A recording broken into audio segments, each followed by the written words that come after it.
Assalomu alaykum.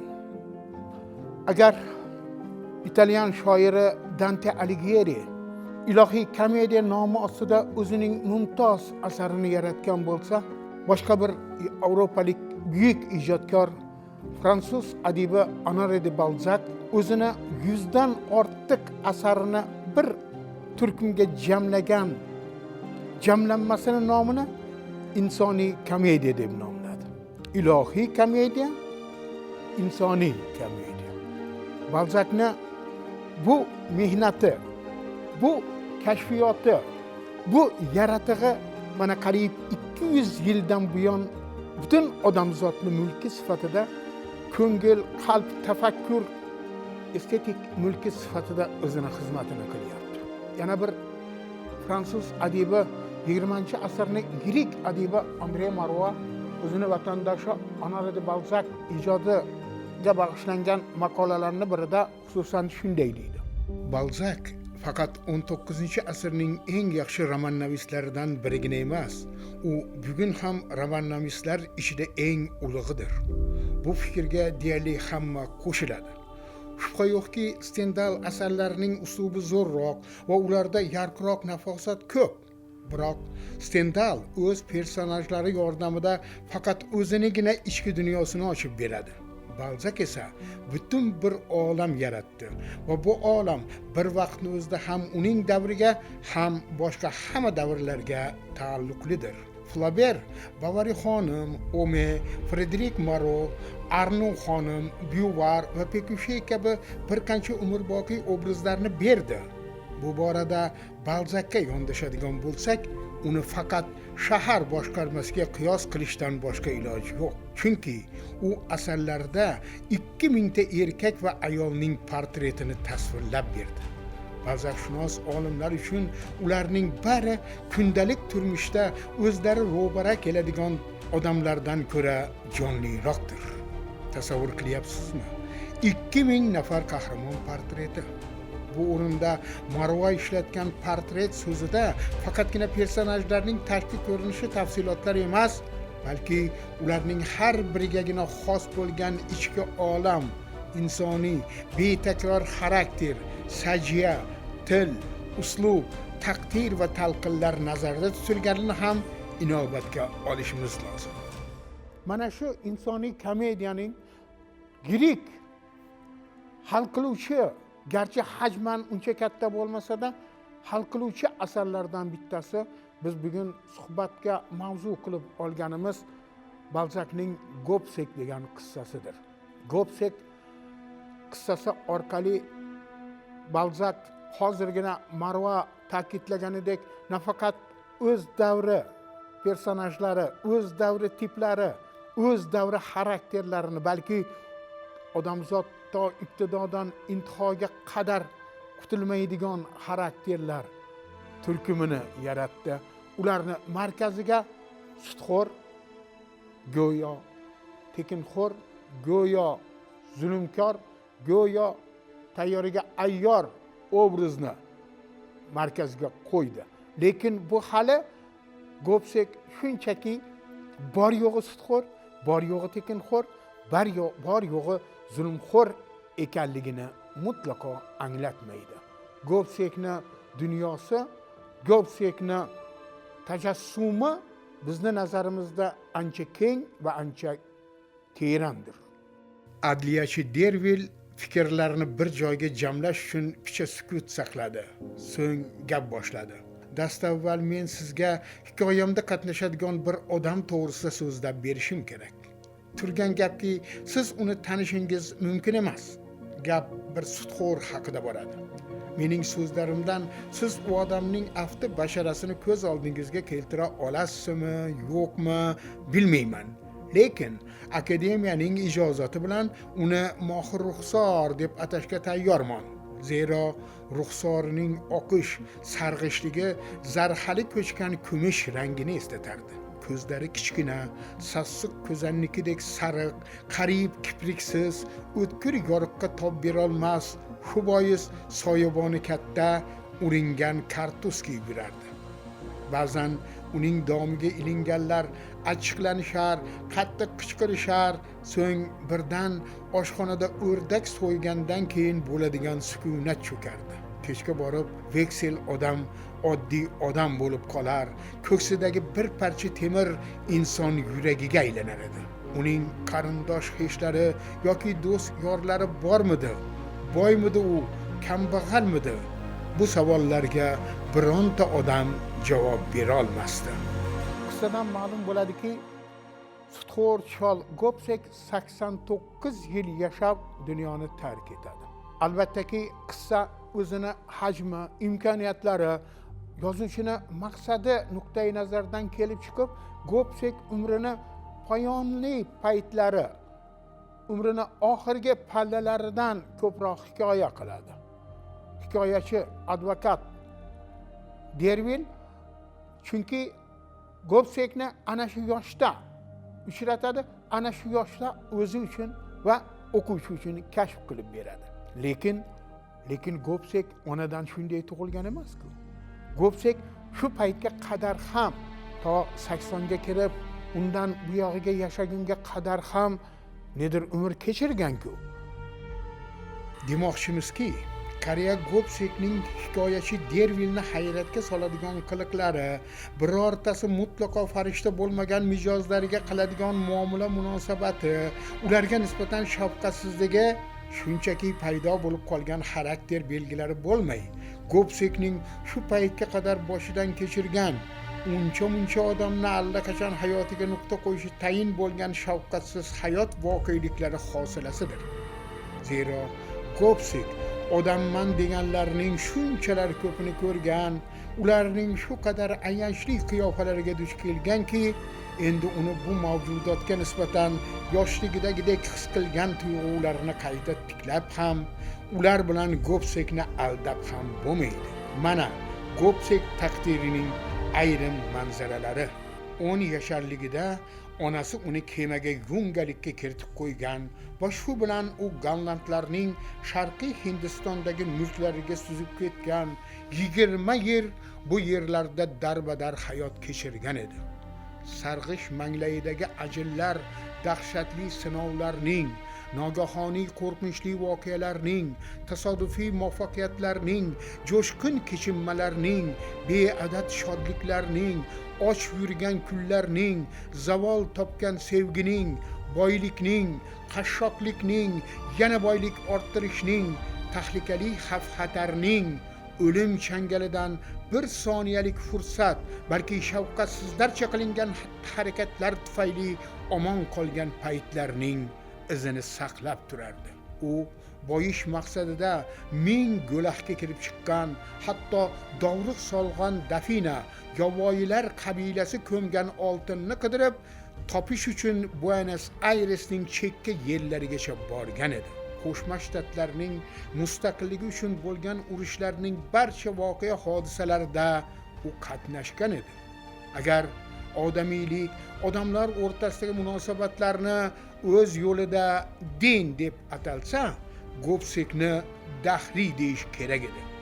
Garchi uni o'rganishni oldinga maqsad qilib qo'ygan bo'lsam ham, shuni sharmandalarcha e'tirof etishim kerakki, so'nggi daqiqagacha uning qalbi men uchun zimziyo qorong'iligicha qoldi.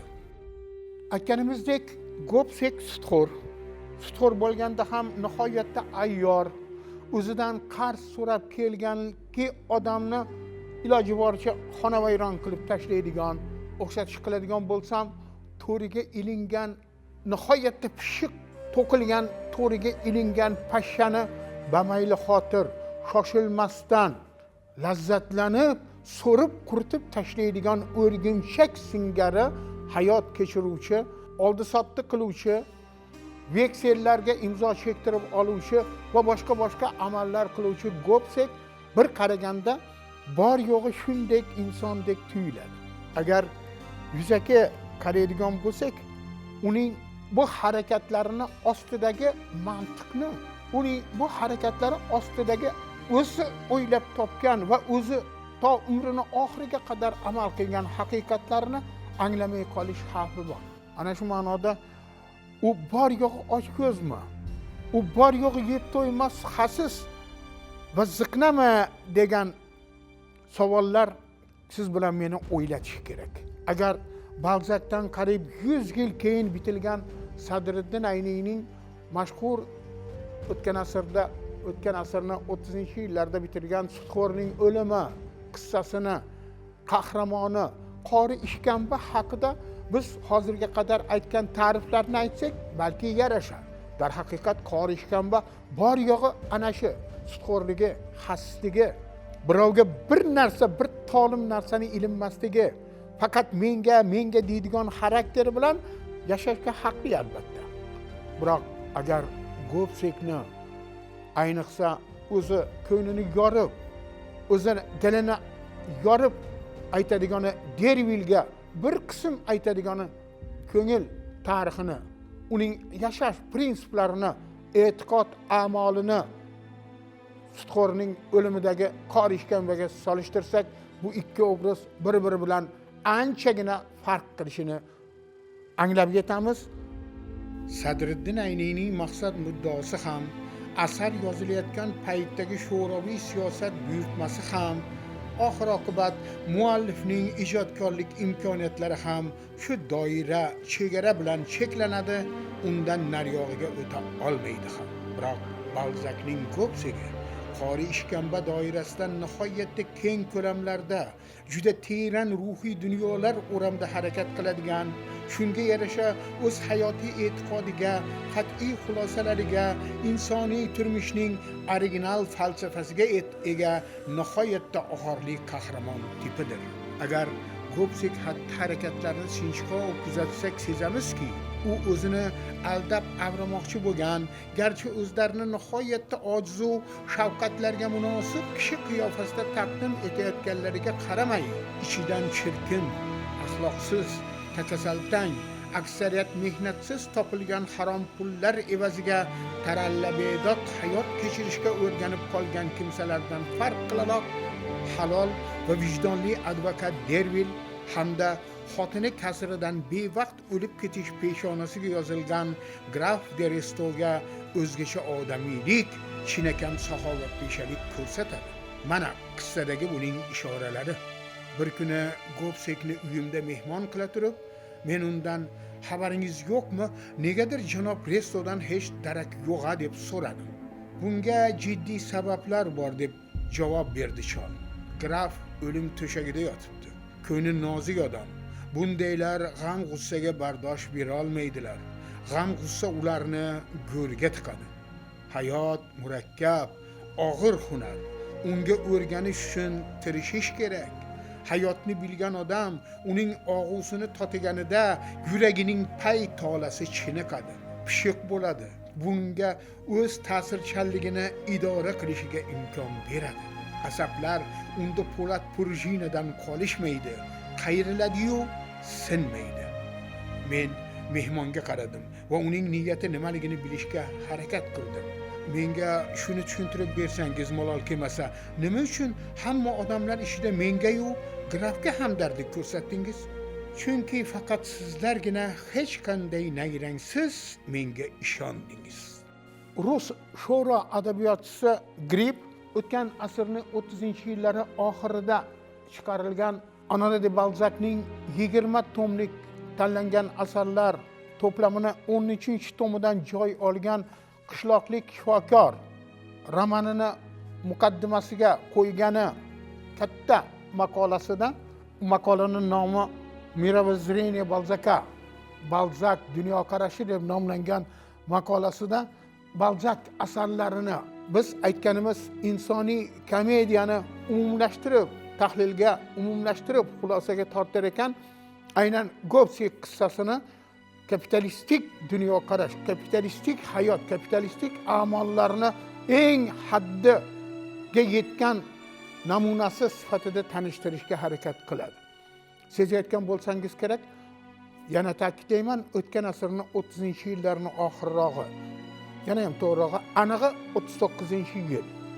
Butun dunyo san'atiga, adabiyotiga, estetikasiga, umuman fikriga, tafakkuriga sinfiy yondashuv, hamma yerda antagonizm kurashini ko'rishga ishtiyoq, topishga ishtiyoq meni nazarimda grippni ozgina chalg'itadida, Gobsek yaratgan tiplarni, Gobsek yaratgan olamni faqat burja dunyosi, tug'ilib kelayotgan kapital dunyosini mavjlari, epkinlari, ko'rinishlari sifatida talqin qilishga moyillik sezadi. Yuzaki qaraganda grippning bu baho talqini ham to'g'riday, asosliday tuyulishi mumkin. Biroq Gobsek tipidagi kishilar, ayniqsa unga ishi yumushi tushadigan ming bir toifali va turqli janoblar hamda xonimlar faqat 19-asr dunyosida yashashgan. Ular shu asrda yoxud kapitalizm hukm surgan va surayotgan yurtlardagina topilib, boshqa davrlar va joylarda uchramaydimi? Axir tuzumlar, boshqaruv tiplari o'zgargani, nomi almashgani, boshqaruvchilar yangilangani bilan odamzod degan mashhur faylasuf Erich Fromm iborasi bilan aytganda, o'zining mavjudligi o'zi uchun muammo bo'lgan yagona mavjudot tabiati, mohiyati ibtidodan to intiho qadar o'zgarmay qolmayaptimi? Ayni muammolar egasi bo'lmish odamlarning Balzakning Gobseki qarshisida mana bu yangliq turlanishi uchun ular albatta 19-asrda yashashiyu va ular qo'yayotgan tomoshalardan zavqlanish uchun insonning kasbi albatta sudxo'ru ismi Gobsek, ya'ni ruho, ochofat bo'lishi shartmi? Demoqchimanki, Balzakni asarlari hozirga qadar o'qilayotgan, hozirga qadar izlanib, haliga qadar tahlil va talqinga tortilayotgan ekan, xususan bizni ko'rsatuvimizga mavzu bo'lgan ekan. Bizni nazarimizda Balzak yaratgan tiplar, xususan Gobsek tipi, bu faqat Balzak yashagan 19-asrning 30-yillarida paydo bo'lib, o'sha zamonlarda qolib ketgan inson tipi emas, inson xarakteri emas. Hozirgi zamon dunyosida biz Gobseklar to'riga ilinishga moyil bo'lgan, aldanishga moyil bo'lgan, o'zini qurbon qilishga bor shudini hammasini sarflab Gobsekning o'rgimchak to'riga tushishga moyil bo'lgan inson zoti qurib bitgan emas. To odamzod bor ekan, to odamzodni nafs degan, galtir-yultir hayotga o'chli degan, tezda nedir mavqega, nedir unvonga, nedir martabaga, nedir shon shuhratga erishish yo'lini o'ziga kasb qilib olgan insonlar bor ekan. Gobsek va uni mijozlari hech qachon dunyo sahnasini, hayot sahnasini tark etmaydi. Chol o'yga tolib bir daqiqa jim qoldi. Bu payt men unga razm solib turdim. Qani aytingchi, dedi u dabdurustdan.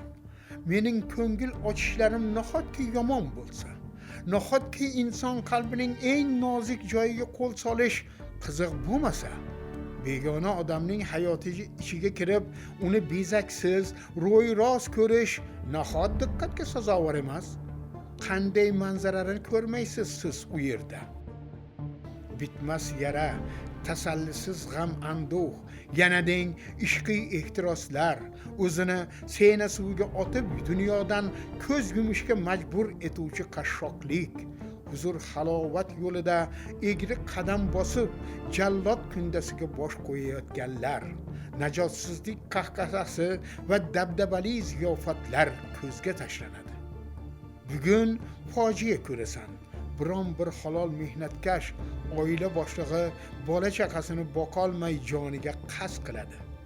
Ertaga komediya tomosha qilasan, yosh tambal yigit ko'z oldingizda Dimanshni laqillatgan qarzdor tasvirlangan klassik sahnaning yangi variantini o'ynamoqchi bo'ladi.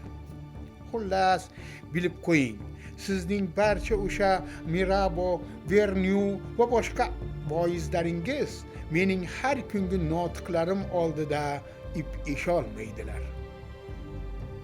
Go'yoki oshqu beqaror qiz kafangado bo'lish oldida turgan savdogar chol, o'g'lini aybini yashirishga uringan ona, bir burda nonga zor rassom, shumshuk ko'rinib qolgan, ustiga ustak pulsizlik kasriga uzoq yillar davomida qilgan butun toati va ibodati uch pul bo'layotgan mansabdor. Hammasi gaplarining kuchi va sehri bilan sizni hang-mang qilib qo'yishadi. Qoyil maqom aktyorlar bu tomoshani yolg'iz men uchun qo'yadilar. Biroq meni aldash hech qachon ularning qo'lidan kelmaydi. Mening nazarim baqavli Xudoni nazaridek. Men ularni dilini ko'rib turaman. Balzak o'zining 19-asr fransuz yozuvchilariga maktub nomli 1834-yil 2-noyabrda Revue de Paris nashrida e'lon qilingan murojaatida bir ibora ishlatadi. Adabiyot respublikasi degan iborani ishlatadi. Darhaqiqat, agar to hanuz 200 yildan buyon Balzak asarlari butun dunyoda izlanib o'qilayotgan ekan, demak, orada o'tgan zamonlar va bugungi odamlar ularda o'zlarini ko'rayotgani, o'zlari tushunishga qiynalayotgan dillarini kashf qilayotgani, hammadan, hatto o'zlaridan ham yashirishga urinadigan his-tuyg'ularini tan olayotganlari shubhasizdir. Suhbatimiz boshida tilga olganimiz maqolasida Andre Marva mana bu achchiq, biroq haqiqatni ro'y-rost ifoda etadigan fikrlarni aytganida qanchalar haq edi. Balzakning o'zi va Balzak bilan birga kitobxon ham Parijni fath etishga otlanishga tayyor. Hech kim hech narsani qoralamaydi. Dunyo qanday bo'lsa shunday. Balzak esa Alen qayd etganidek o'ziga xos yaxshi niyatlarga ega. U qoralamaydi. U bundan yuqori turadi. Dunyoni qayta qurish uning ishi emas. U dunyoni tasvirlaydi xolos. Jamiyat shaklini o'zgartiring, lekin bundan insonlarning turlari hech qachon o'zgarib qolmaydi.